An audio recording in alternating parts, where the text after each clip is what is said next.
Bonjour à tous. On commence ce tour de la presse sportive en France avec la une journal L'Équipe.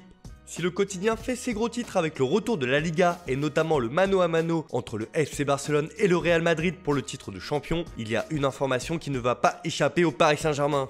En effet, le quotidien annonce que Neymar Jr est de retour à Paris ce samedi. Après avoir passé son confinement au Brésil, dans son pays natal, l'attaquant revient dans l'Hexagone et sera donc présent pour la reprise de l'entraînement le 22 juin prochain.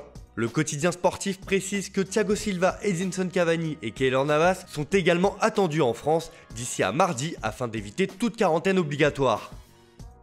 On file en Angleterre où c'est du mercato qui fait la une du Daily Mail ce matin. Arrivé à la Juventus lors du mercato hivernal 2019, Aaron Ramsey serait déjà sur le départ selon le quotidien britannique. L'impact financier dû à la crise sanitaire pourrait forcer la Juventus à se séparer de quelques cadres et notamment des gros salaires. Et c'est le Gallois qui pourrait en faire les frais puisque le journal indique qu'il a été placé sur la liste des transferts par la vieille dame. Titulaire à 9 reprises cette saison, le milieu de terrain n'est pas indispensable chez les Bianconeri et pourrait donc être poussé vers la sortie cet été. Outre-Manche, il y a une autre actualité qui fait la une des médias. En effet, le beau geste de Marcus Rashford est salué par les journaux britanniques comme le Daily Mirror. L'attaquant a rassemblé les fonds nécessaires pour permettre à l'association Fair Share de servir 3 millions de repas à des personnes défavorisées, ce qui lui vaut d'être honoré pour son action caritative et il a même été fait chevalier. Une belle récompense pour le joueur de Manchester United. Direction l'Espagne où la presse madrilène trépigne d'impatience pour un retour du Real Madrid sur les terrains. Et elle n'est pas la seule. En une de Marca, c'est le triangle magique entre Eden Hazard, Isco et Karim Benzema qui est mis en avant.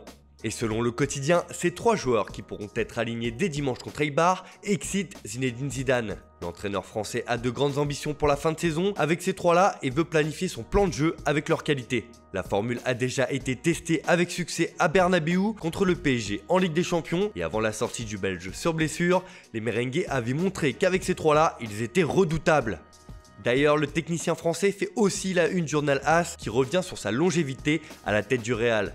Ce dimanche, face à Eibar, l'ancien meneur de jeu va diriger son 200e match à la tête des merengues. Et son bilan est plus qu'honorable avec 10 titres remportés, 131 victoires, 42 nuls et 26 défaites. À Barcelone aussi, le retour du Barça enflamme la presse locale. Pour le journal Sport, c'est le retour du leader de la Liga ce soir contre Majorque. Et pour cette rencontre, les Blaugrana vont débuter avec un 11 de gala, puisque Lionel Messi et Luis Suarez sont prêts pour ce retour à la compétition. Pour le quotidien, c'est le premier pas vers le titre de champion et le génie argentin ne manque pas d'ambition puisqu'il se dit prêt à tout pour gagner le championnat cette saison. La lutte pour le titre va faire rage entre le Barça et le Real en cette fin de saison. On termine ce tour de la presse en Italie où un homme fait les gros titres ce matin. Hier soir avait lieu le grand retour du foot en Italie avec la demi-finale de la Coupe d'Italie entre la Juventus et l'AC Milan.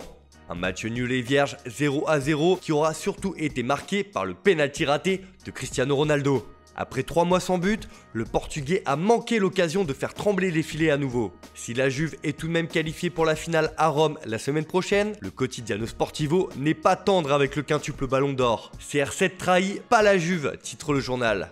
Si les Rossoneri ont fait bonne figure malgré l'exclusion rapide de Rebic à la 16e minute, ce n'est pas une grande Juve qui a été observée hier soir. Et le Portugais a sans doute réalisé son plus mauvais match sous les couleurs bianconeri, comme en témoigne son pénalty raté, souligne encore le journal. Et cela fait les choux gras de la presse transalpine, comme avec le Corriere dello Sport, qui indique pour sa part que c'était une Juve à huis clos et que ce match nul permet simplement à la vieille dame de se qualifier pour la finale.